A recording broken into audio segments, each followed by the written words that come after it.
دا غیر بعد دا سوال دی ډېر ښکلی سوال دی چې دا بعض خلک د سحر او د ماښام د اذکار چې وکړي یا د منځه نه بعد چې کوم اذکار وکړي نو بیا په دې ټول بدن باندې چوف کوي او د لاسونو په دې ټول بدن باندې راکاږي. دا زموږ د خلک ډېر کې داسې خطه وي بیا اذکار چې کله ووایي داسې د لاسونه به راکاږي او د غاړه به راکاږي چوف چوف او بس بیا به دا چل وکړي.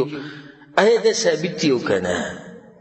الجواب بالله التوفیق هغه ده د رسول صلی الله علیه وسلم نه چې چوف ثابت دی نه هغه په دوه ځایونو کې د خوب د اذکار د خوب بعض اذکار داسې دي چې کېدای چې رسول صلی الله علیه وسلم په لاسونو کې چوف کړو او بیا به په ټول بدن راښکولو او دغه شان چې کله انسان دم اچوي په چا باندې نو بیا چوف کولی شي. په دې دوه ځایونو کې ثابت دي درېیم ځای نشته.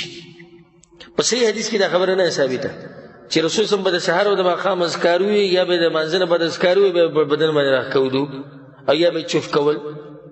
په بدن باندې خو چې سړی اذکار وایي د دم دپاره وایي نو ته د مانځه نه بعد هغه اذکار کوې که نه په دم په ځان باندې اچوې څه کوې؟ اول خو موږ په دې باندې پوه کړه دا خو د مانځه نه بعد اذکار دي. ووایه الله ستا حفاظت کوي دې چوپ چوپ ته پکې ضرورت نشته.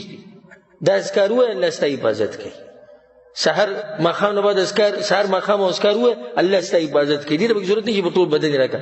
که چېرته کله نه کله چې ته نادرا داسې وشي چې یو ورځ بیمار دی او راشه په ځان یې چوف کړه نادرا دا به یو جدا خبره ده خو زموږ د خلکو نادرا نه ده.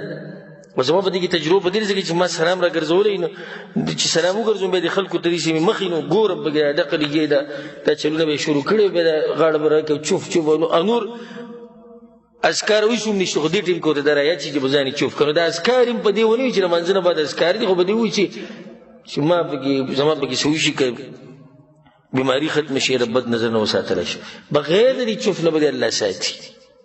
نو دا کار په شریعت کې ثابت دی نه دی رسول صلی الله علیه وسلم نه دی کړی او الله څه وایي وان تطیعوه تهتدوا که د دې پیغمبر تابعداري مې شروع کړه الله وایي هدایت به ورته میلاو شي.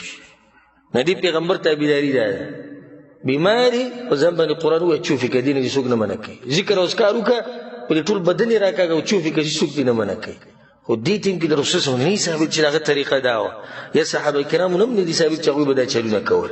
والله اعلم.